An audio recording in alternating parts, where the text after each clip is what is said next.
was 1953, and the train in question was known as the Federal, train number 173. Now, before I move along forward, I should probably stress that the reason why this train wound up in a basement is due to an accident, which occurred at Union Station in Washington, D.C. The Federal at the time was pulled by a GG1, number 4876. And if you don't know what a GG1 is, well, how dare you.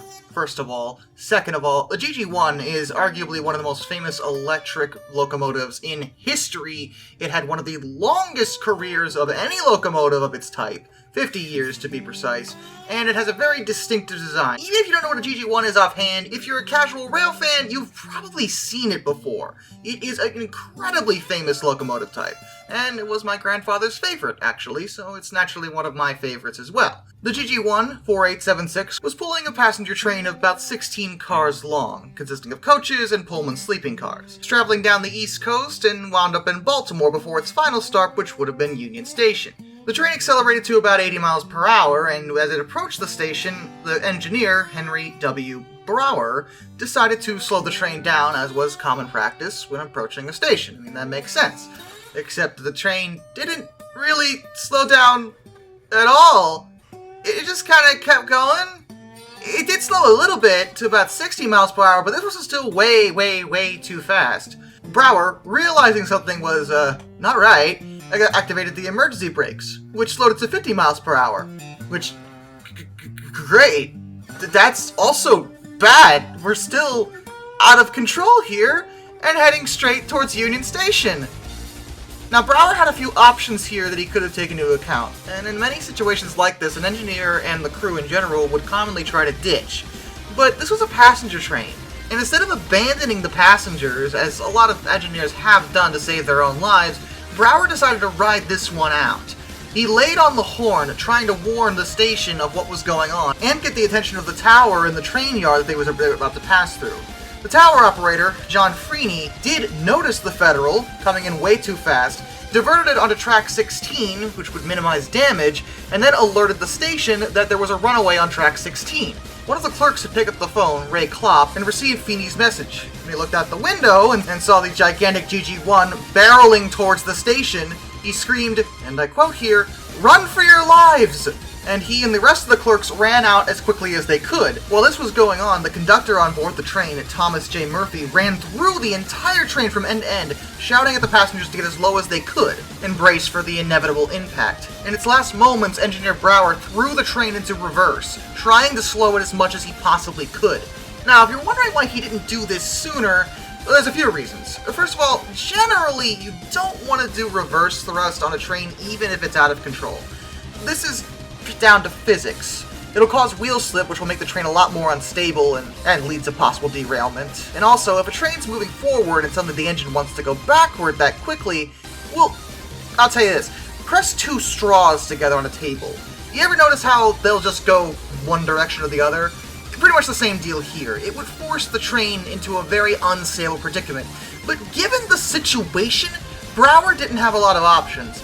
And honestly, even though he tried to do this, 4876's motor was stressed beyond belief and started to malfunction when he tried reversing it. So it didn't even work as well as it could have if it would have worked at all. The point was, he knew that train was going to crash. He'd rather avoid the station if he could.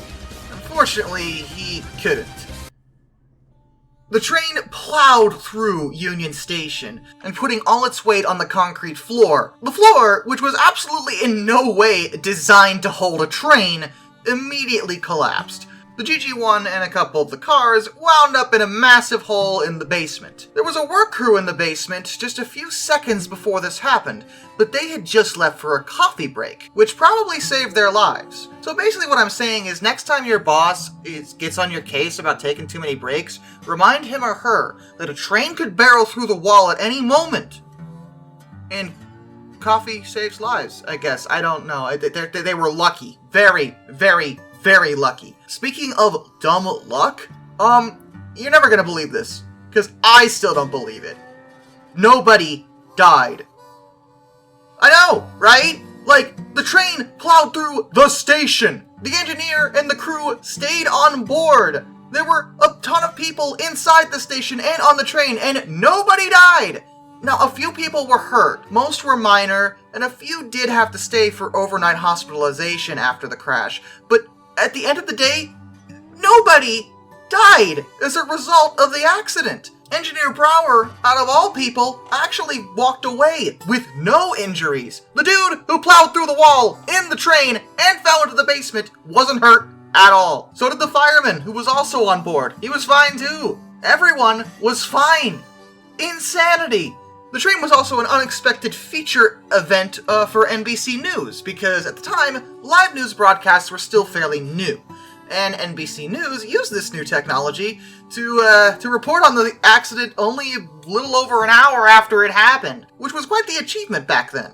Once the dust settled and everyone realized that nobody was killed, thanking their lucky stars, it was time to deal with a few nagging issues. First and foremost, what the heck caused the accident? The engineer didn't do anything wrong. He was hitting all the brakes he could. He stayed with the train till the end. In many ways, he and his crew were heroes and minimized the damage overall. Based on his report, an investigation of the air brakes on the cars was kind of obvious. The air brakes were equipped with angle cocks, which are basically old-school shut-off valves. You might have seen them on water pipes. And they're still sometimes used on air brakes, but they have a flaw, and it came down to the fact that they can be bumped. In this case, there was an issue with one of the cars. Basically, a design flaw meant that the hose would, in motion, occasionally bump the car. This bump caused the valve to shut off. This meant that when Engineer Brower was hitting the brakes, he could only effectively brake the engine and 3 of the cars behind him. This was in no way enough to stop the speeding train. It was too heavy and going much too fast for that. It was also on a grade at the time, so it was moving downhill. So basically, everything possible conspired to make sure this train was not going to stop. But, again, nobody died, and hey, you know, the design flaw, now they know about it, could be fixed to make sure this never happens again. Well, I'm glad we took care of all that. It's a good thing we didn't forget about— Oh, right. There's a train in the basement. See, the railway had a bit of a problem. This accident took place just a few days before the inauguration of President Dwight D. Eisenhower as the 34th President of the United States was supposed to happen. This is Washington, D.C., Union Station. This was in the 50s, when people still used trains as a very, very, very common form of travel. Planes hadn't really, taken off quite yet. They literally took off, but they weren't as prevalent as they are now. Trains were still the workhorse when it came to public transportation, and they were expecting thousands of people to walk through the station to see the inauguration of their new president. Because, mind you, Eisenhower is a war hero. General Eisenhower was instrumental in World War II, leading U.S. forces to victory along with the rest of the Allies. And he won the presidency in a landslide. So, yeah, it was a popular thing, and people were going to come see him. And there's a frickin' train in the station! Not like where it's supposed to be, like literally in the station, in the basement, and So what were they gonna do? They didn't have enough time to remove the train and fix the floor. So they came up with a solution, which was both simple and hilarious. They contacted a local contractor, Steiner Construction Company of Baltimore, to build a floor over the train to make sure that nobody actually would know that it was there.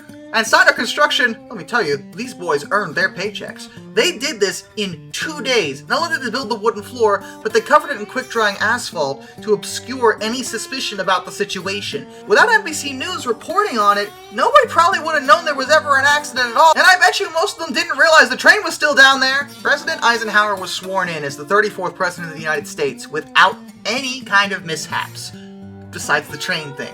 But no one had to know about that. And the crowds came and they went, most being none the wiser about a GG1 sitting comfortably in the basement of Union Station. Now, this is the point of the story where you're probably wondering, wait, that train isn't still there, is it?